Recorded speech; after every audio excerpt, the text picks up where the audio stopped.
This is how I made a DIY cool vest for my costumes. I started off with neoprene fabric, mesh lining and cooling gel packs from Amazon. I used a tank top for the pattern and cut out liberally around the shape. I cut another piece for the back and left an extra tab for the velcro tab on the side. Then I cut out a pocket for the gel packs from mesh lining. It's just a simple square, just a little bit larger than the gel packs. To make sure that the gel packs don't move around in the pocket, I sewed a little velcro piece to the gel packs. Usually there's a little edge where you can sew it to.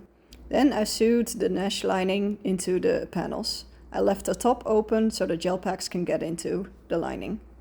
Then I fit the gel packs into the pocket and check where the velcro lines up against the vest. Then I pin my extra piece of velcro that attaches the gel pack to the vest and sew the velcro tab into the vest. The vest closes on one of my sides using a velcro tab again, and I sew this to the vest as well, to both sides. Before I sew the front and back panel together, I fit everything together to make sure that it fits nicely.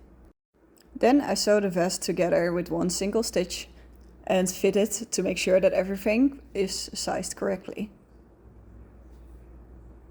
Don't forget to put your gel packs in, otherwise it will not size correctly. Then every stitch gets doubled up by using a serger. You can also use a regular sewing machine. Then I hand the edges using a zigzag stitch. I like a zigzag stitch because it doesn't tear as easily.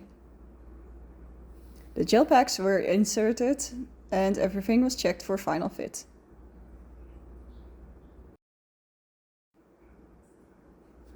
The vest is done. The gel packs can be added or removed so they can cool down in the freezer or in a cool box. The vest can be washed separately. The neoprene fabric keeps the cool inside your vest and keeps any condensation out of your costume. I bring an extra set of gel packs with me in a cooler box.